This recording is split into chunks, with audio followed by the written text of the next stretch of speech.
Hello, Facebook Landia. Um, Phoenix here with my Behind the Mask, episode 18.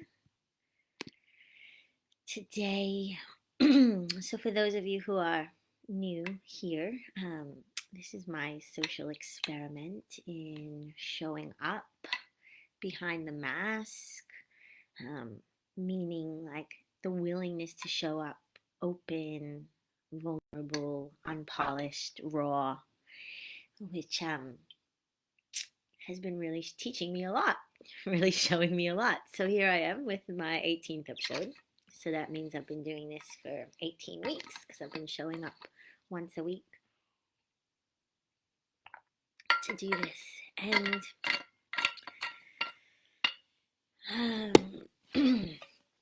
today I'd like to talk about leaning in, which is really, really alive for me right now. So those of you who have been watching these, you know that I don't pre-plan what I'm going to be talking about and just listen to what's going on inside of me. And this for me feels really helpful and really supportive to be able to like unpack and excavate and discover new pieces for myself. And so last week, I spoke about no more holding on. And I said that that I had found a whole bunch of emails from 10 years ago from a previous life, from a previous relationship in my inbox. And so I spent my Lion's Gate last Saturday after a new moon ceremony by the altar, reading all these emails, feeling the emails, like really feeling like witnessing this older version of myself or this younger version of myself, this previous version of myself, like the fantasies, the hope, the possibilities that she had for her life and moving across the planet in this epic romance, which was beautiful. And the letting go of that, for those of you who have kind of been hanging with me for a while, it's been a really challenging journey. And so, yeah, last weekend I courageously sat at the altar and went through each individual email one at a time, reading it, allowing myself to be cracked open, feeling it, offering like beautiful prayers and intentions to the fire in support of my life and the life of this other person that I had been in a very long-term relationship with. And then pressing delete, which is also fascinating because a couple of weeks ago, I I had this whole episode on like the button, like if there was a button that we could press that would just change our reality, would we press it? And literally, I spent several hours on the Lionsgate pressing buttons, the delete button, and it wasn't, like I just want to be clear. It wasn't from this place of like, get it out. It was like, oh, it's time. It's time to let go of these old versions of myself that are no longer, they're no longer aligned to who I am now and who it is that I'm becoming in the face of the letting go. It's like, it's not until we let go and the space is created that there's something new that can emerge. And I'm really curious and fascinated by what might emerge if I continue to clear this space for something new, for new life to grow. And so that was a really intense afternoon. And afterwards, I felt really empty, really raw, of course, just like going through 10 years worth of emails and like literally reliving this entire romance, reliving this entire like previous version of myself and all of the wounds that she carried and all of the grievances she carried and the resentments she held, like really witnessing that and recognizing like where I yeah, like seeing my faults and seeing my flaws. And I believe I mentioned this last week, like really taking deeper responsibility for my part in that experience, and continuing to take responsibility for my part in the way that I'm allowing the next version of myself, this future that's unfolding before me, to kind of be shaped by my willingness to let go of what's no longer serving me. So leads me here to this episode, to this moment here, leaning in. Um, fuck, it's been a really intense week, like in the wake of the clearing out and the emptying. It's not like we kind of empty out or we let go of something and then it's like instantly something grows. I mean, it's there's like this fallow time, this kind of um blank canvas, this like open field.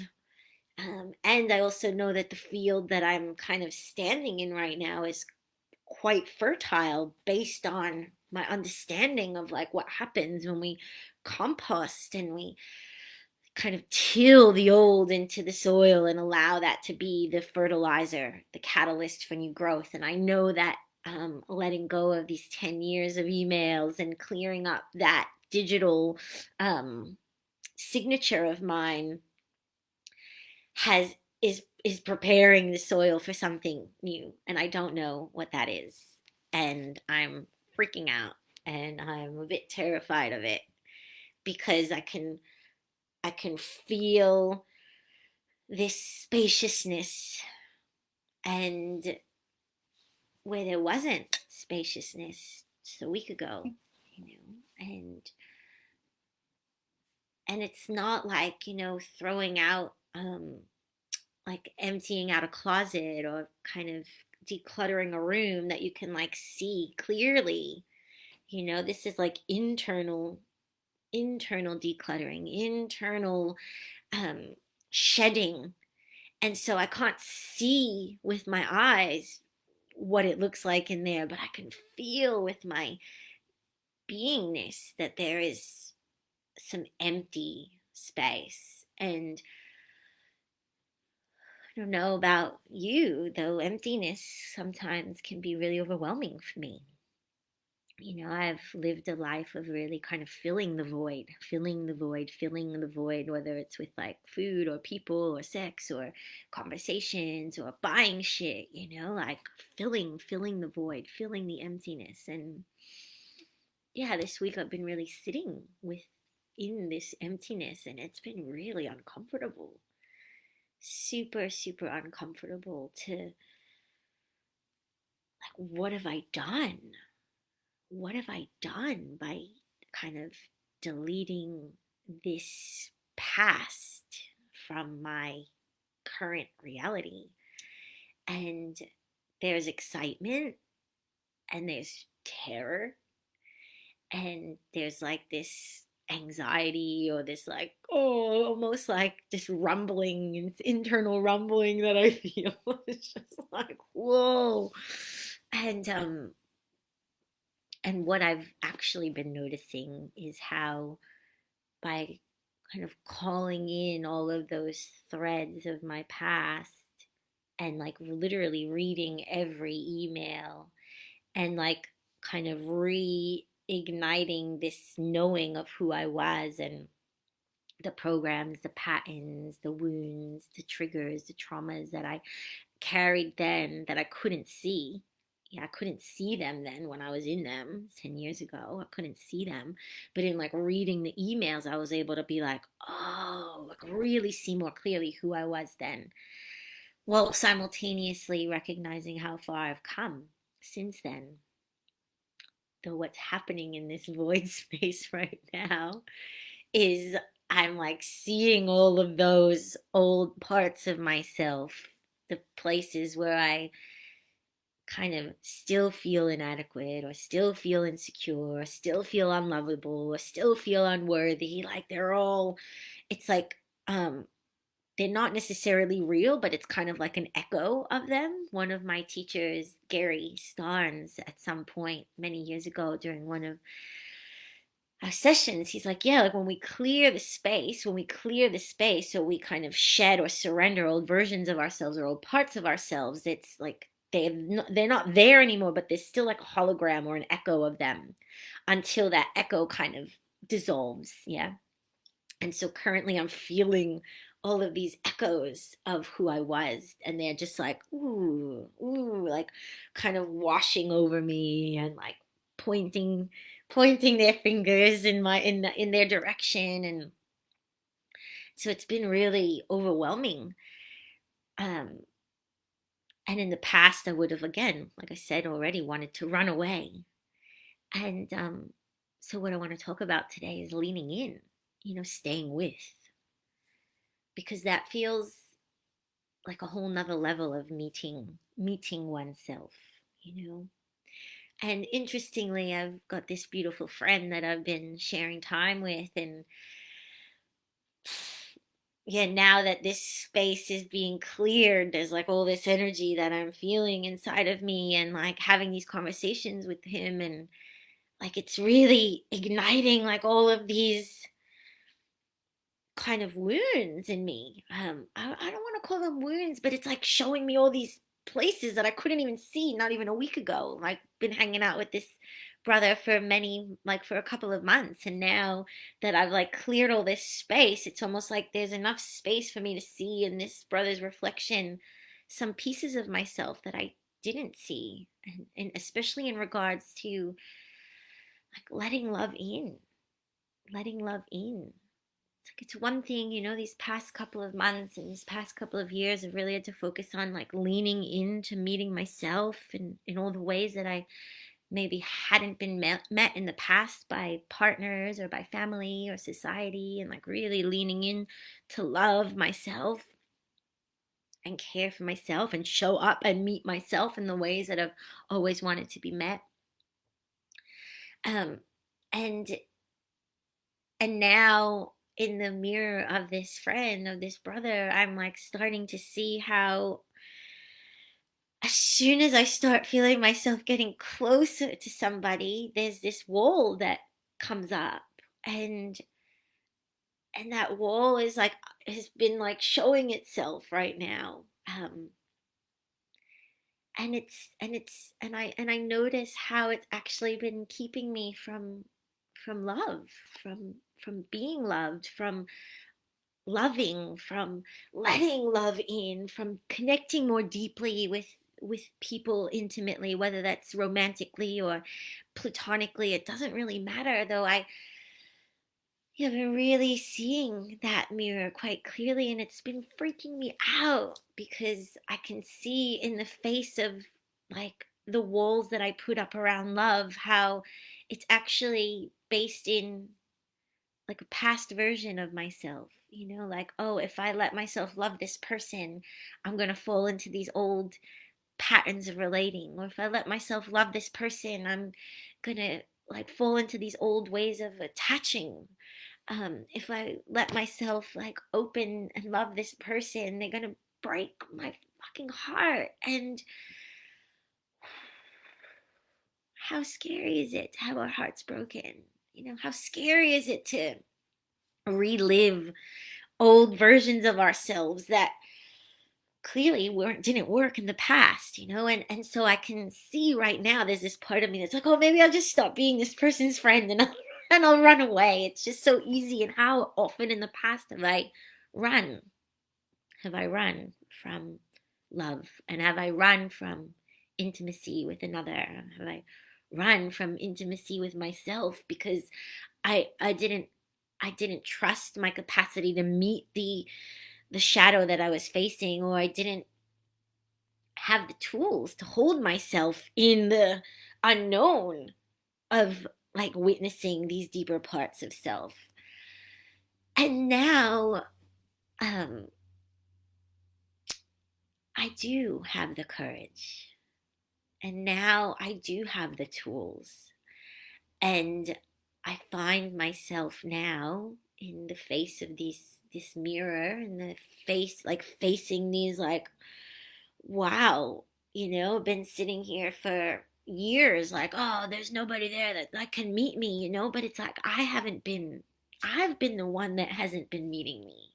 Like, I haven't been the one that's been willing to meet the insecurities, the doubts, the fears, the kind of like unknowns, the potential pitfalls and heartbreaks. And yeah, and now I'm realizing that I get to I get to lean in rather than run, because I know what running does. I've been there. I've been there. I've run from love. I've run from connection. I've run from intimacy. I've run from my dreams for fear of them not kind of meeting an expectation, and now there's such a deepening trust in me. Like, I trust in me. I trust in my capacity to meet such depths, and my capacity to meet such like intense heartbreak and loss. And because of that, I feel like I'm ready to look at these deeper layers that are presenting themselves at this time, in this spaciousness that this space that I've cleared out. I've cleared out. I've been clearing space. I've been consciously choosing to let go of things, of people, of experiences, of like parts of myself that I know are not in alignment with whoever, whatever is emerging from inside of me. And I'm leaning in. And that feels really courageous. And it feels really scary. And it's bringing up some really deep core wounds around, yeah, being loved and what that means, and what is love, and like, how do I love? Like, can I love with an open hand? Can I love generously? Can I love with open arms? Can I love the shadow parts of myself? Can I love the shadow parts of another? Can I love what is being presented to me, rather than kind of like, putting on the blinders and being like, no, this isn't what I'm looking for. It's over there somewhere. Yet it's like there's something, someone, something, um, me right here, kind of staring at me, being like, here I am. I got this. It doesn't matter. But yeah, that's where I'm at right now. Choosing to look, choosing to lean in to what's right here, rather than bypassing, oh, it's over there. Something is over there. I'm heading towards that thing, which I am. I'm inevitably always heading towards that thing, whatever it is. Like, I'm perpetually moving closer and closer to the next destination, to the next piece of my destiny. Yet, how can I ever get there if I continuously bypass or try and override what's right here, right now? And meeting what's right here and right now requires a leaning in. It requires a staying with. It requires a fully meeting with all of my strength, all of my courage, all of my passion, all of my compassion, all of my tenderness, all of my vulnerability, all of me. And then that will shape whatever comes next. Like, everything that comes next is always shaped with the actions and the choices I choose to make in this moment. And I say that all the time, though it's like it's landing in a way right now that is quite new and a little bit confronting, because it's like really hitting these deep longings of being loved and being in connection and being met, and yeah, being like staying with, leaning in to my own experience, leaning into my own experience, and also leaning in with other, like leaning in with another, leaning in with others. It's like, and I can say this in kind, it's like it's just universal, you know, like how often do I shy away from conflict, or with somebody like my housemate, you know, doing the thing, not cleaning up after themselves. And it's like, oh, I'm just gonna like play the fucking passive aggressive role, or just ignore it, or like shut them out or close down. When all I need to do is just lean in and be like, hey, this is how I'm feeling. This is what I'm experiencing. Something is misaligned. And then as soon as we lean in, it's like things, this resolution that's available to us. And I'm starting to witness this right now. Like I'm witnessing it literally like yesterday, today. It's very, very fresh. It's very, very present. It's very, very alive in me. That by me simply leaning in and having the courage to communicate about what's moving in me, even though there's embarrassment that's there, or like a perception of embarrassment, or like maybe there's a sense of shame, but it's like, can I still lean in and meet it without running away? And I'm finding, like, it's pretty remarkable actually. The more I lean in and have the courage to be like, this very tender part is peeking its head. This very vulnerable part, this very terrified part, this very fearful part is here peeking its head. And um like I'm gonna bring it to this connection, this relationship, to this mirror, whether that's with my housemates or my friends. And I'm finding that when I lean in, just like lean in, that I'm I don't fall down. I'm met. I'm met because I've got me. And gratefully, miraculously, the people that I've been in communication with these past couple of days have been really solidly showing up and meeting themselves, and therefore meeting me. And like, how cool is that? You know, like all I really need to do is meet myself. And if I can meet myself and keep leaning in, then what a gift that is to a person that I'm in connection with, leaning in, meeting myself. And if I'm meeting myself, then I have the capacity to meet somebody else. And if that person is meeting themselves, then they have the capacity to meet me too. It's not like a giving away. I don't have to take from something that's not there. Anyway, it's all still formulating. So I'm just going to keep leaning in. I'm going to keep leaning in and allowing myself to be with these really tender, vulnerable, terrified, spacious, like void parts of myself, because I know that something something is like something is bubbling up. Something really huge actually is bubbling up, and I'm just gonna be present and aware and meet it as it comes. So that's all I have to say today. Just an inquiry, an exploration. Like, isn't that what life is? An inquiry, an exploration, a willingness to keep on looking, peering in to the psyche, peering into the soul, and courageously meeting what we find without running. Without running. I am no longer running away from myself or love. I am choosing to fully meet, and if even kind of like lean in and run towards myself and love. And let it in. Let it in. Let it in. Let it in. Let love in. Let love in. Let love in. Let love in. Let love in. Let love in. Bless.